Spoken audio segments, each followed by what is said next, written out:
Here's why I lucid dream, and why you might want to, too. So, is lucid dreaming just an escape or a bit of fun, or is there something a little bit deeper to it? That's one of the most common questions asked about lucid dreaming. What's the point in lucid dreaming? Why would you lucid dream? And normally, my answer is, why wouldn't you want to do it? But this video is going to answer that question in depth. When I first started to lucid dream, I was just a child, so I kind of took it for granted and treated it a little bit like a playground. But as I grew up, as I matured, I realized I'd stumbled onto something far more interesting. Carl Jung said, "Those who look outside dream, those who look inside awaken." And that phrase couldn't be more apt for lucid dreaming, because when you adventure deep into the realms of the dreaming mind, you realize there's more to life than you thought. I've been lucid dreaming for 42 years and dedicated my life to it. I've made a career out of it. Why hasn't it got boring?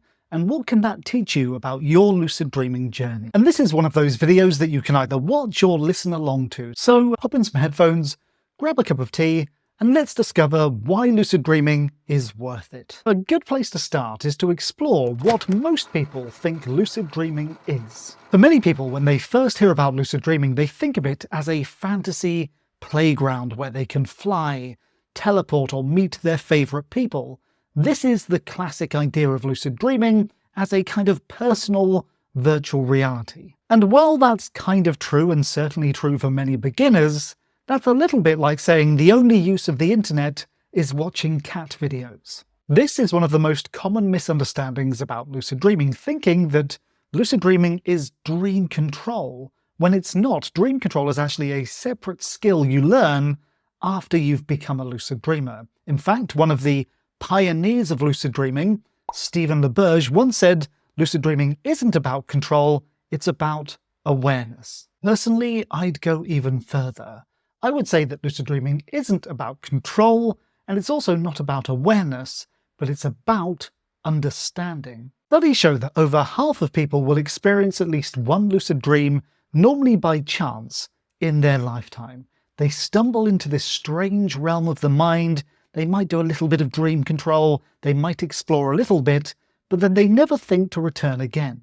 And personally, I find that absolutely baffling. If you stumble across something that demonstrates to you firsthand that your mind is incredibly powerful, that reality isn't quite what you thought it was, and that even the nature of self is under question, then why wouldn't you want to explore that? When people ask me, what's the point of lucid dreaming? And I answer, well, what's the point in not lucid dreaming? What I'm really doing there, it's kind of an IQ test. Because if they don't have that curiosity or that passion to reach into the mystery of existence, then lucid dreaming probably isn't for them. But I still find it absolutely baffling, because that mystery is the real power of lucid dreaming. It's not just some fleeting thrill, some wish fulfillment machine. If you follow that path, you will get bored quickly, because you're not looking at it at what it truly is. Lucid dreaming is far more than a theme park of the mind. It's a tool that can help you to unravel some of the biggest questions about your life. And the first use of that tool is emotional processing and mental health. It's already well established that one of the functions of non-lucid dreams is consolidation, memory consolidation, emotional consolidation, and also planning for the future. Our dreams are essentially the mind's therapist, working through your concerns, your issues, all of the clutter of your mind, and tidying it up. Dreams are your brain's first line of defense against declining mental health. Many studies have shown that if you deprive people of REM sleep, where the majority of dreaming happens, their mental health will start to plummet. So first things first, lucid dreamers are not looking to replace dreams with lucid dreams, because our normal, non-lucid dreams are incredibly important, incredibly valuable. One of the first things a lucid dreamer does is to appreciate their non-lucid dreams, to learn from them, to give themselves space to have those dreams. But no system is perfect, and even the dreaming mind can malfunction. This is where things like recurring nightmares come from. And when that happens, lucid dreaming can be a tool to put the dreaming mind back on track. So you could think of non-lucid dreams as the body's immune system for mental health, fighting off potential problems. And with that analogy, lucid dreaming is a new antibody added to the system, a more precise, a more focused way of dealing with issues. On a practical level, a lucid dream is a sanctuary, almost the ultimate safe space. It's a place where you can explore different ideas, different ways of being, without fear of consequence. So to give you a real-world example, as a teenager, I was really very shy, what today we would call social anxiety, and I used my lucid dreams to explore different social interactions, to explore the way they made me feel so that I could build my confidence. But not only that, I could also explore the very nature of fear itself. Or if you suffer a phobia, you can explore that phobia in a completely safe space. I, for many years, had a fear of flying, so I've used lucid dreaming to confront that fear. I've had a student with arachnophobia who slowly over time used their lucid dreams to confront spiders, to have them walk all over their dreaming body, safe in the knowledge that they couldn't be hurt. But to me, there's something even more interesting here. Every time you use lucid dreaming to confront a fear, or to integrate an emotion, or to explore some new way of being, you're not just fixing that one issue, you're exploring the nature of fear itself, or joy, or sadness. You're exploring what the mind does from within the mind and seeing the mechanics at work. But that's just one simple use of the tool of lucid dreaming. Another is creativity and problem solving. The dreaming mind is absurdly creative. That's the nature of dreams. They deal with abstractions, surrealism, symbology, and your mind opens up, freed from the restrictions of waking life thought. And part of lucid dream practice is to observe your dreams, to learn from them. So the first step of simply watching your dreams gives you a direct window into that creative process of the mind. But what if you could jump through the window and be in the world of creativity that is the dreaming mind? Well, that's lucid dreaming. One of the reasons dreams are so strange is because the part of the brain that deals with logic and critical thinking is shut down during REM sleep. It's called the prefrontal cortex. In a lucid dream, your prefrontal cortex comes online, which means that not only do you have a very creative brain, but now you have logic and direction interfacing with that creativity. We've all heard the stories of famous people in the past being inspired by their dreams, but more often than not, that was by pure chance. With lucid dreaming, we don't have to wait for that inspirational dream. We can seek it out. We can look for creativity within our dream world, with logic and critical thinking directing us to the targets we're looking for. And this doesn't mean we just stomp our way into the dream world, pushing all of the inspiration out of the way from the creative mind. What it means is we can go into the dream world and observe with logic and intelligence. We can be there as the seeds of creativity burst into blossom. And if all this sounds a little bit abstract, here's a concrete example. I'm a hobbyist musician. I enjoy making music, and I use my lucid dreams to inspire me for new pieces. Now, what I tend to do is to simply become lucid in the dream and then explore the dream world on its terms, allowing its own creativity to flourish, looking for the auditory elements. And if you focus on sound within the dreams, looking for music, you will find music. You're working with your mind rather than trying to force it to do something. And that's a really important point. True lucidity is not dominating your mind. You collaborate with it. But this is just scratching the surface of lucid dreaming.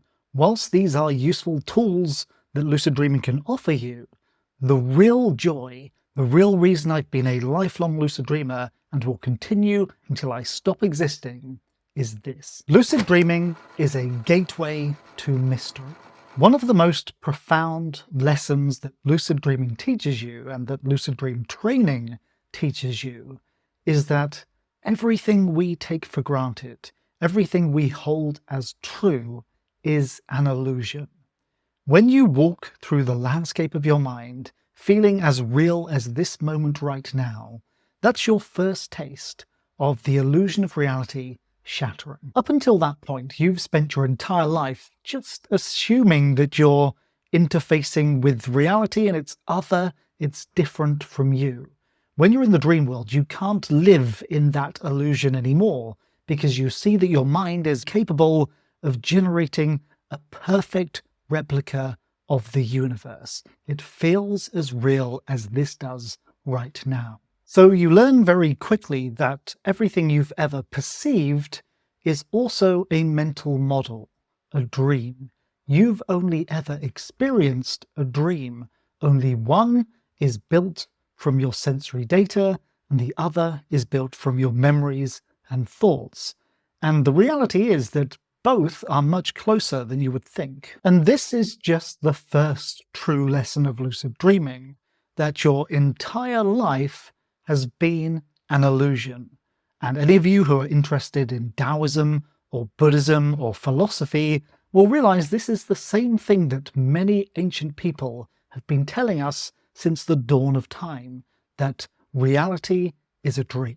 But it goes far deeper than that, because when you start pulling on that thread, when you start asking questions, you start to realize that the distinction between you and other vanishes. You realize that you cannot point to you in whatever direction you look. If you point outwards, you are not there. If you point inwards, you are not there. You are not your thoughts. You are not your emotions. You are not your memories. You are not your perceptions, but you are all of those things and none of them at the same time. Self, reality, perception, feelings, memories all start to seem intangible and fluid, ever changing, ever harder to pin down. You start to realize that consciousness and self and perception and experience are ever morphing illusions that have no substance. You start to realize that there is no substance to you or the reality you inhabit. But be careful with that word illusion, because it's not implying that nothing is real. Maybe a better word would be dream. Everything is the stuff of dreams. What is a dream if it is not a story, a narrative, an intangible concept built from other intangible, ever-changing concepts? And all this might seem very abstract and metaphysical, but it's also just observable reality. When you truly interrogate it, you discover that you are a riddle wrapped in an enigma, lost in a mystery. To me, lucid dreaming at its core is an interrogation of existence, trying to understand what all this thusness means. Here's a way of looking at it. When you start to try to discover what self is, when you start to try to discover what perception is, or reality, it's very similar to trying to catch this moment in time, now. Now is always here, but can you point to it? Can you define where now begins and ends? You will never catch now, however hard you try, but it is always there with you. Even though all this sounds really metaphysical, it's deeply practical as well. Right now, as you're watching this video, you are gathering sensory data, and that is being incorporated with your memories and thoughts and mental processes, coming from a universe that is in constant flux, in a moment of time that's undefinable, being experienced by a self which is also undefinable. This is reality. And even our dreams themselves are not other. They exist within the ever-changing neural pathways of the mind that are a part of the universe. Dreams are a physical part of this universe. Your thoughts are a physical part of this universe. You are this universe. And I know all of this sounds heavy and intense and surreal, maybe even a little confusing or disturbing, but that's the nature of this, of all this. And when you start to truly investigate lucid dreaming, you realize that it is a tool to investigate some of the deepest questions about reality, the deepest questions about you, And that is an infinite thread that you could pull on for many, many lifetimes. So why do I lucid dream? Why does it never get boring? Well, here's the answer. Back in 1976, on a cold November morning, I popped into existence out of a potentially infinite universe. And as a primate on a rock in space, in a world where nobody knows what on earth is going on, I found that my mind could conjure up an illusion, a world of dreams. And then when I investigated that world of dreams, I realized that my waking life and the world of dreams had a great deal of overlap. And then as I explored further, I realized that other things were illusions too. The way I thought, what I believed about myself, what I believed about others, what I believed about the nature of existence. Lucid dreaming was a tool to investigate all of that. And as I hurtle towards oblivion in some unknown time, in some unknown now in the future, when all of this stops and my chance to explore is gone, I want to make sure that I have explored every potential avenue, and I have yet to find anything as deep and as immediate as lucid dreaming for investigating what all this means. And part of the process for becoming a lucid dreamer refines how I interact with reality. It's not just abstract philosophy, it changes how I interface with other sentient creatures in this mystery of a universe. It changes how I consider what I am. I am no longer just an ape that is being driven by automated processes. I have injected lucidity into a part of the universe, this being just here, that wasn't there previously. So why do I lucid dream? Because I can. Because this finite ripple over the universe wants to understand. If you've enjoyed this video, you might like one of the videos on the screen right now. I'll see you there. Thanks for watching.